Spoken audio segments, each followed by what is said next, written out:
Welcome to the Future of Work Live. Hosted by Mark Salisbury, author of the new book, Socrates Digital for Learning and Problem Solving. Each 25-minute episode with Mark and his guests prepares you for the upcoming new world of work.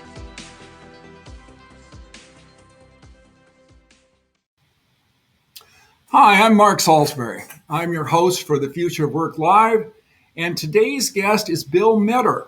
And so we'll bring Bill on right now. Hey, Mark. Yeah, and we'll give you a little bit of background on Bill. Bill's been reading and thinking about the future of work since he took a Future of Work graduate class at the University of New Mexico in 2008. Before that, he served in the United States Air Force for 25 years and most recently retired after 16 years at Central New Mexico Community College, where he taught U.S. history, and he also developed and taught a futures, that's with a S on it, studies class. In addition, Bill volunteered for many years with TEDx ABQ, independently organized TED events in Albuquerque. So welcome, Bill. It's great to have you here today. Wow, I've been a busy guy. You have been really busy. You went in the Air Force when you're what, 6, 7 years old? Yeah, I went in when I was 10. That's why I still look so young. Yeah, oh my goodness. Okay. Well, I've got to ask you, you're our future thinker here. You're our expert on future studies. Why would anyone study the future? Well, and I have to start with an apology because I don't remember who I want to credit this quote with, but the quote that I always remember is all of our knowledge and experience is about the past, but all of our decisions are about the future. So, even if we're just thinking about, what's for lunch or what's for dinner or what are we going to do, next weekend, all these things, are about the future. And that's where our decisions are made about what we're going to do in the short-term future. Or, if people are thinking about, going to college, getting more training, what, job, they're going to change jobs, they're going to, get married, have kids, do all these things. That's all about the future. So, I think it's Yogi Berra that said the future ain't what it used to be. That's right. Yeah. And, and we were talking right before we came on, I don't think the future is going to be exactly like the most recent past was. People look back at, this marker in time from the middle of March of 2020 when, we started the pandemic. And from then on, it's been different, and we may never go back to the way things were in good old 2019. A lot of people will be talking about, boy, you'll remember good old 2019. And wow, yeah. Well, the thing I thought of when we first talked about this as a topic for the show is that when I first joined the Boeing company, I was only there like 2 or 3 weeks. And I went with my boss's boss to Washington, D.C., and we made the rounds to some of the research laboratories that Boeing had connections with. So we were at the Navy Research Laboratory. I still remember this. And we were going to go in and talk about this study we were conducting at Boeing on basically the future of technology. And so we come to this guy and we meet him. He's very pleasant. And so we're talking away.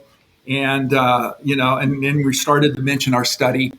And he said, well, I don't put much credence into future studies because it seems to me like we always come up with this stuff, especially with technology, where we have these rocket belts and then people have these amazing AI programs that can read people's minds. And none of that stuff really works out.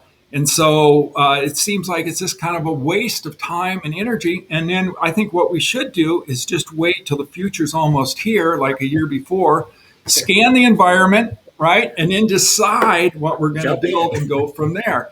And so why would this be different? Why wouldn't people who are thinking about the future just do that, just kind of ignore it?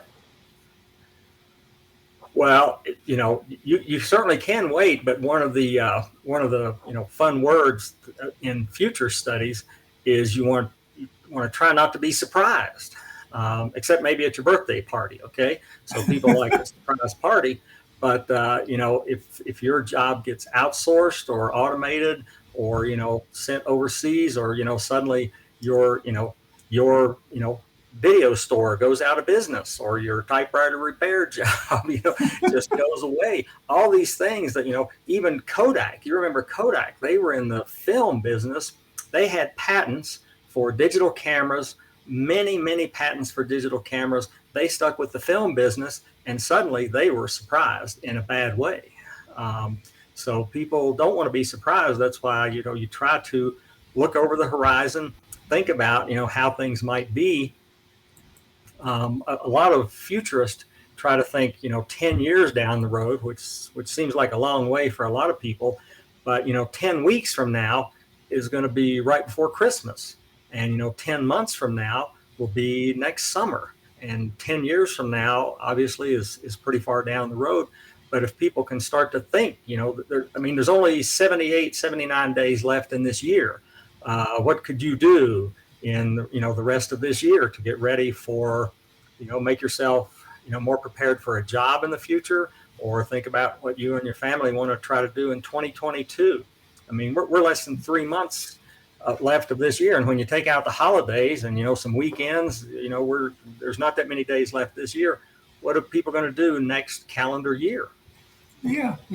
That's so. You're saying for individuals that we don't want to get caught up in a tornado or some kind of hurricane that's going to, impact, how we, what we bring to the workplace and our ability to provide performance there. And so it's different than what this guy was talking about that I chatted with. And he was an interesting guy in the sense that on the outside of his door, he had this big picture of a warthog.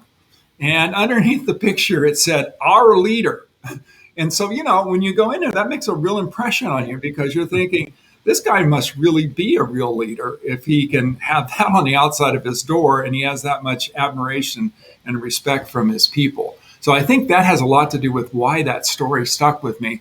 But I think you're talking about something else. And you've actually taught this. You had created and taught a future studies class. So I got to ask, what topics did you cover in your futures studies class? And why does it have an S on it anyway? Well, and so you mentioned the weather there a minute ago. I'll just use this example. I think most people we're still, not, when you're in Minnesota, I'm in New Mexico, so we're not worried about hurricanes, but it's still hurricane season, for the rest of the month of October. And when you see those weather maps and they show down on the Gulf Coast, okay, here's where the hurricane is now. Yeah. And then, a day from now, it's going to be on, usually farther north. And so in future studies, we talk about, possible futures, which are way, farther out. Then probable futures, which are a little closer, and then desired futures, how you want the future to be.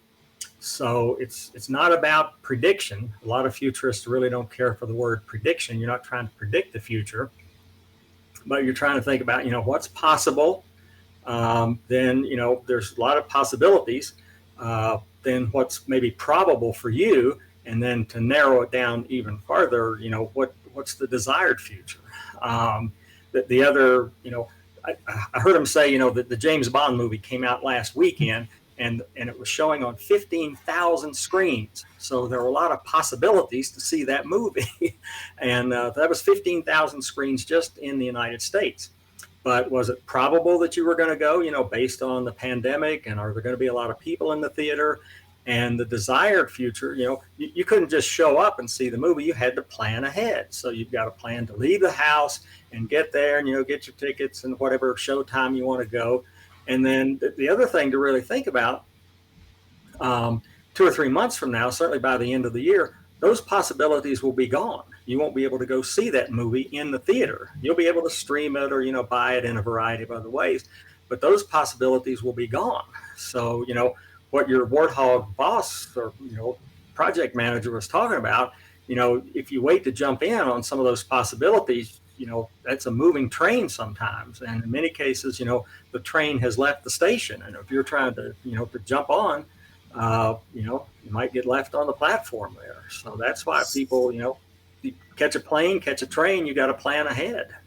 So it's kind of up to each of us then to kind of be aware of the future, study it in some sense, and try to make some plans around it. Is that what you're saying?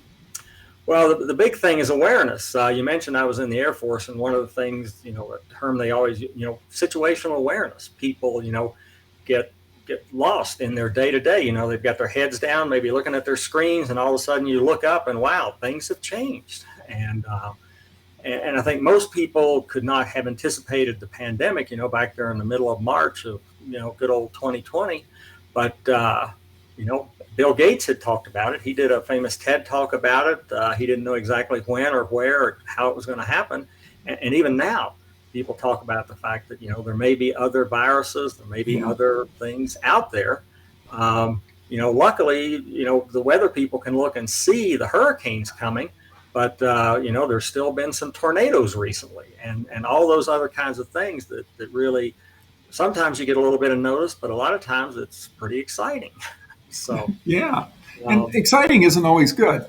No, and a surprise, except at your birthday, or maybe if you get a promotion or some of those things. But here again, to think about, where are you looking for a promotion in your current job? I mean, if you're a younger person and you've got a lot of possibility to move around and try some different things. But if you're getting on up in your 30s or 40s and you got a couple of kids and a couple of cars and a house payment and all these other things, how are you going to maintain that lifestyle? And if you want to, now a lot of companies are allowing people to work from home or work from anywhere. And, instead of doing the Monday through Friday, 9 to 5, get in the car and commute for an hour to get to your office, where would you like to be? Where would you like to work? How, you want to be in a city? You want to be in an urban area? You want to be in the suburbs? Would you like to move to a rural area? Lower cost of living, but maybe, fewer services available. So all these different things to think about. That's another word that comes up in a lot of future studies is, scenario planning. Run these different scenarios in your mind or with your significant other, and, think about where you want to be 2, 3, 5 years from now. It's one of the questions they always ask on a lot of, job interviews. Where do you see yourself in 5 years? Yeah. That's not a bad way to think about it. It's, because it'll be here before we know it. True indeed. Well, what about this? What trends do you see in the future work? What have you been noticing and following? Well, I talked about it a little bit there. More and more companies. I saw a friend a while back, and we were laughing about the fact that back in March of 2020, people said, "Well, we're all going to go home for a couple of weeks, and this will be over, and then we'll get back to normal." But big companies like Google and Microsoft had thought they were going to have people back in the office by the end of this calendar year, and they've told them, well, it's not going to be until maybe next year. And many large corporations have told many of their employees that they can work from anywhere for the foreseeable future, and plan to be at home or be in another place and do their work. Now, if you have to be at a certain place at a certain time to do your work, then that's kind of different. And I think a lot of people have taken this time to really, think of the example that, there's been several articles the last few days about a huge percentage of people that have quit their jobs recently. If you were in the service industry and were getting, in the restaurant business, if you were working for, maybe $5-7 an hour plus tips, and, you're getting a lot of verbal abuse, or you don't think you're getting paid enough. And oh, by the way, if you're taking your kids somewhere else and paying for childcare, then, people have kind of run the numbers and realized, well, it's hardly worth it for me to go to work. So maybe if one person in a couple has health care, has some benefits, maybe the other one can stay home and take care of the kids, which certainly counts as work. I mean, a lot of people think when you talk about work, it's only paid employment. If you're taking care of your kids, that's work. If you're doing elder care, that's certainly work, as opposed to, if you're going to think about putting an elder person in a nursing home or assisted living for maybe $5,000 a month, that's $60,000 a year. So, and that's probably on the cheap side, I would say. Yeah. So So I think maybe a lot of folks have started to think about, what counts as work. So instead of going somewhere for paid employment, maybe one member of the family stays home and takes care of the kids or takes care of that elder person instead of paying somebody else to do that. And so that's definitely work. And I would say, to continue that, if you've been raising kids, you've got project management skills, okay? Exactly. Well, So I wanted to change course just a little bit, if you don't mind, Bill. And this is sure. something we're talking about in our house. We have college-age kids. And one of the things that's starting to enter our conversation is, and I'm telling my kids this, is that you need to start separating out where you're going to work, who you're going to work for, from where you live. Yeah. Right. And so, and because so far, when I went to work for the Boeing company, I moved to Seattle. Right. Yep. And so I took a job and that was all part of it. And I interviewed for other jobs and I would have had to go into different cities. And I kind of weighed that as part of the job. And so now I think the pandemic has accelerated this greatly. And so what do you see? Do you see this as a trend that we can separate where we work from where we live? Oh, absolutely. That's I think that's what a lot of people are thinking about, because you might want to work in Silicon Valley, but you can't afford to live there. So you could maybe work for a tech company. I'm just using that as an example. Or maybe if you want to work for a big accounting firm or somebody in New York City or Chicago, but you can't afford to live there. So if you could live somewhere else instead of having to go into work, instead of go into the office. But here again, depending on what your family situation is, you might need to be closer to healthcare. You might need to. You could certainly move way out into some rural areas where the cost of living would be much less. But if you have a child or a family member that needs to have healthcare, or depending on if you want to go to the movies more often, you got to So I think a lot of people are weighing those decisions about, and work-life balance has been talked about for a long time. Some people used to, live to work. Other people work to live. So I think this last 18 months has given people a lot of opportunity to think about, where they want to go, what they want to do, what they're willing to do, and then think about, what are you working for? Are you working to pay for childcare? Are you working to pay for 2 cars? Are you working for somebody else to come and, do your yard work? Are you paying, working for the big house? Could you live, at a smaller place? All these different things that, we were all on that hamster wheel for many years. And I think a lot of people have decided to, jump off. Exactly. Well, I wanted to switch a little bit here because, from what I can tell when I talk to people about our show, and this is our first episode coming on, that people have a real curiosity too about the guests. They're curious about their personal lives a little bit. And as you know, social media has fueled this. And we're not just falling in like that. But, it seemed to me like I had an opportunity to drill in on something here. And I just thought I'd ask you this question. Okay. We were watching a show the other night, and it was one of those kind of off the grid interview shows. And it was with Jennifer Gardner, the movie star. And wonderful interview, wonderful person, and it was just terrific. But she was talking about growing up in West Virginia. And I have relatives from West Virginia. My parents were from there, and I know what a small state it is. Yep. And then I know, too, that you have grown up in West Virginia. And it occurred to me that I might have a huge scoop right here on our very first episode, that you might have known Jennifer Gardner growing up, and perhaps there's even a romantic relationship you'd like to reveal at this time. Afraid not. She was born and raised within about 50 miles of where I was born and raised, but unfortunately, she did not get to know me. Okay, well, I just wanted to, because if I would have had that scoop, we would have had probably 300,000 people on our next episode. But well, anyway, at least we got to the bottom of that rumor. And so let's go into the next question here. You seem to have a burning desire about this. And so why is this topic really so important to you? Well, as I mentioned there at the beginning, we all have, years of experience. Some of us have decades of experience in life and work, but really that's, and I did teach U.S. history, and I used to tease some of my colleagues, when we started doing, online learning, many of them thought that that was just a fad and that online learning would go away. And I used to tease some of my history colleagues that they were living in the past. So, but I'm bummed.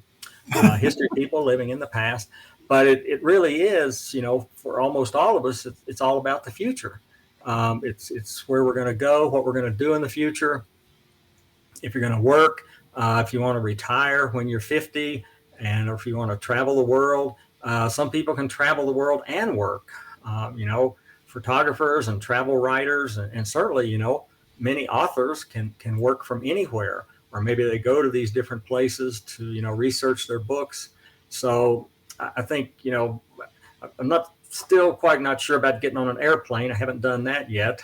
But people are going to continue to drive and maybe get on airplanes and go places and do other things in the future. And it's that, that's what we think about, whether it's 10 days or 10 weeks or 10 years from now, people are, really thinking about what they want to do. And I think, again, that's why a lot of people have just decided they're not going to go and work for minimum wage, or they're going to, be a solopreneur, or, start a business with some other people and have more control over their work and their life instead of, having somebody else dictate your shifts. A lot of people who continue to work don't necessarily know their shift this week may be different from what it was last week, and somebody else is going to dictate their work schedule for the following week or the following month, and then they may decide that they don't need your services anymore. So a lot of it's about control. If you want to be able to control your life and control your work, I think a lot of people have decided they're going to get some skills. I saw something on TV last night about, healthcare workers. A lot of, mid-career people have decided they want to, become, caregivers. Get a nursing degree, open a child care business, do something to help other people and also make some money for themselves, but to control their own destiny more than, going in Monday through Friday, 9 to 5 and doing what somebody else tells you to do. Yeah. Well, I have one quick question that occurred to me, Bill, and that is, of all the stuff you've read about, thought about, talked to people about, taught in your class, what's one trend in the future that you really hope is going to come true? Well, here again, I just think that so many.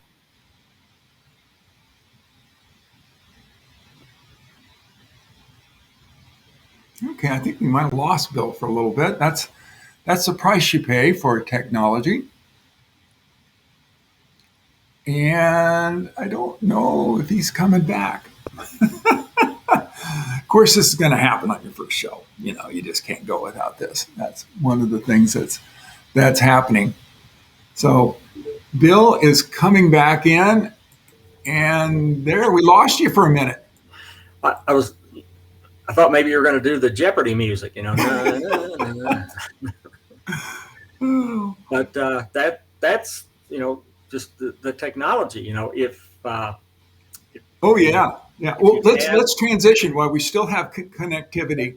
Let's go to the takeaway. So we boil this all down. What's the takeaway for today's viewers that they can leave this show with that'll enrich their lives just a little bit? Well, I think it's really important to take some time, at least an hour or so a week to think about, where you want to go, what you want to be, what you want to do in the future, whether that's, walk and talk with your significant other. And certainly a lot of people do that. You hear people talk about, the kitchen table issues. People sit around the kitchen table and, they run the numbers, or they think about, how are we going to be able to afford this, or where do we want to go and what do we want to do? And if you're going to wait to just let it happen, like, Mr. Warthog there, you're probably going to be surprised. But I think, to get, I do some Google alerts. I have Google alerts for, future of work, future of all different things, find, reliable media sources. We talked about, reading books. And Bill, this is my chance to tell you we're at 25 minutes. So Okay. I guess our takeaway is build your future by studying the future. Is that fair?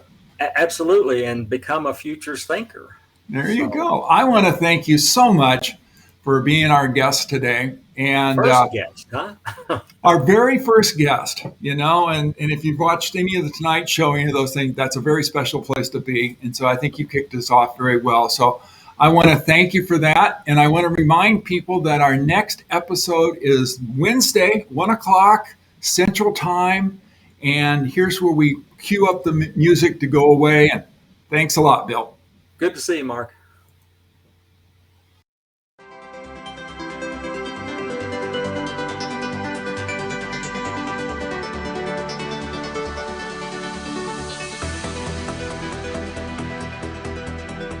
The Future of Work Live is also available as a podcast. You can find it at www.marksalisbury.com, Spotify, and Apple Podcasts.